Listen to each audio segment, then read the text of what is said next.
بسم اللہ الرحمن الرحیم۔ ابن سمک رحمۃ اللہ فرماتے ہیں کہ نبو امی کے لوگوں میں سے موسیٰ ابن سلیمان ہاشمی بہت ناپسند رئیس رہتا تھا، جس کی خواہشات پوری کرنے میں ہر وقت منہمک رہتے تھے۔ پہننے کے لیے لباس لولہاب، خوشہادہ اور لذیذ اور نو اعلیٰ درجات تھا۔ لڑکے لڑکیاں ہر وقت منعقد رہتے تھے اس کی خدمت میں۔ اس کو کوئی غم نہ تھا، نہ کوئی فکر بھی نہ تھی، نہایت حسین چاند کا ٹکڑے کی طرح تھا۔ اللہ تعالیٰ نے شان و شوکت ہر نوع کی دنیا کی نعمتیں اس پر پوری کر دی تھی۔ اس کی آمدنی 3,00,000 درہم اشرفیہ سالانہ تھی، جو ساری کی ساری لولہاب میں خرچ ہوتی تھی۔ ایک اونچا بالا خانہ تھا جس میں کئی کھڑکیاں تھیں جو شرح عام کی طرف کھلی ہوئی تھیں، جن پر بیٹھ کر وہ رات کو جو راہ چلنے والے راستے پر ان کو نظر کرتا تھا۔ کئی کھڑکیوں سے دوسری جانب ایک باغ کی طرف کھلتی تھیں، جن میں بیٹھ کر وہ باغ کی ہوائیں کھاتا تھا، خوشبوئیں سونگھتا تھا۔ اس بالا خانے میں ایک ہاتھی کے دانت کا کعبہ تھا، موتی جڑے کعبہ تھا جو چاندی کی منقش سے جڑا ہوا تھا۔ اس پر ایک سونے کا جھولا جھولتا تھا۔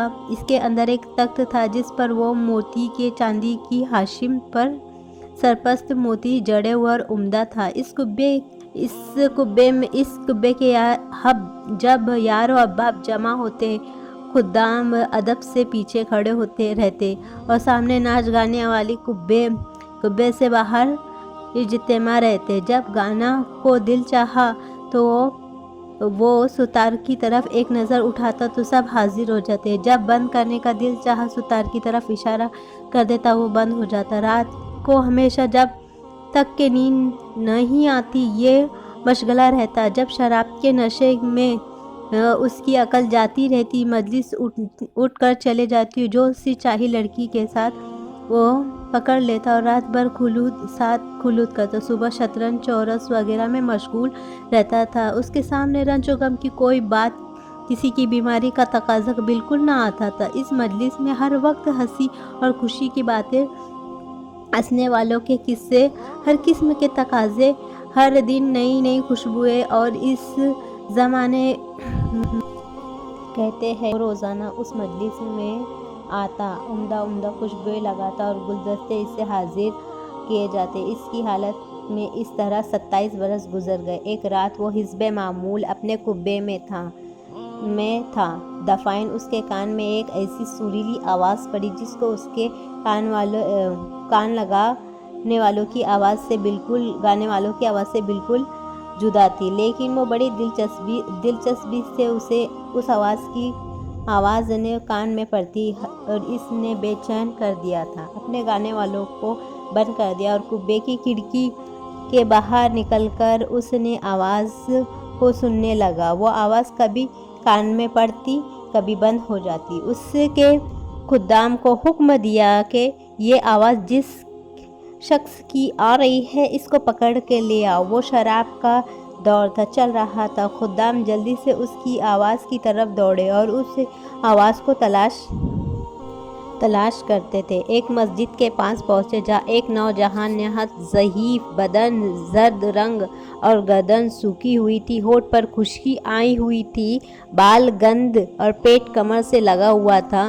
دو ایسی چھوٹی چھوٹی لنگیاں اس بدن پر کہ ان سے کم بدن نہ ڈھک سکے، مسجد میں کھڑا ہو کر اپنے رب کے ساتھ مشغلہ تلاوت کر رہا تھا۔ یہ لوگ اس کو پکڑ کر لے گئے، نہ اس سے کچھ پوچھا، نہ اس سے کچھ بتایا۔ ایک دم سے اسے مسجد سے نکال کر وہاں بالا خانے پر لے جا کر اسے سامنے پیش کر دیا گیا۔ حضور، یہ حاضر ہو۔ وہ شراب کے نشے میں کہنے لگا، یہ کون سا شخص ہے؟ انہوں نے کہا، حضور، یہی وہ شخص ہے جس کی آواز آپ نے سنی تھی۔ اس نے پوچھا کہ تم کہاں سے لائے ہو؟ وہ قرآن شریف پڑھ رہا تھا۔ اس رئیس نے اس فقیر سے پوچھا، تم کیا پڑھ رہے تھے؟ اس نے اعوذ باللہ من الشیطان الرجیم کہہ کے یہ آیتیں شروع کی۔ ترجمہ: جس کا بے شک اللہ نیک لوگوں کی بڑی نعمتیں ہیں، جو مسیریوں پر بیٹھے ہوئے ہوں گے، جنت کے عجائب دیکھیں گے۔ ایسے مخاطب تو ان کے چہرے پر نعمتوں کی شادابی اور سر سبزی محسوس ہوں گی، اور وہ ان کے سامنے اور ان کے پہننے کے لیے خاص، پینے کے لیے خاص شراب جس پر مشک کی مہر لگی ہوں گی۔ ایک دوسرے پر حرص کرنے والوں کو ایسی ہر چیز پر حرص کرنا چاہیے کہ یہ نعمت کس سے زیادہ طاقت ہے۔ اس کا ملنا اعمال کی وجہ سے ہوتا ہے، اس کے لیے ان کے اعمال میں حرص کرنا چاہیے جن چیزوں سے یہ نعمت حاصل ہوتی ہے، اور اس شراب کی آمد مستمیم پانی سے بھی نہ ہوگی۔ شراب میں کوئی چیز نہ ملی ہوگی تو اس سے اس کا جوش زیادہ ہوگا، اور تنیم جنت کی ایک ایسا چشمہ ہے جس کے مقرب لوگ پانی پئیں گے۔ ایسے چشمہ کا پانی مقرب لوگ خاص لوگوں کو ملے گا۔ نیک لوگوں کی شراب میں اس میں سے تھوڑا سا ملایا گیا تو اس کے بعد اس فقیر نے کہا،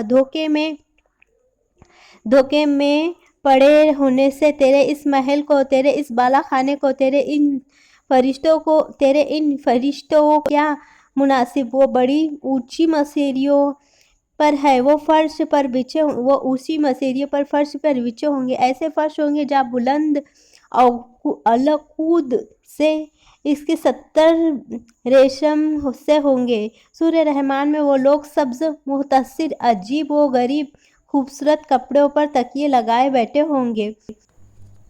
ان میں 2 باغ ہوں گے، ان میں ہر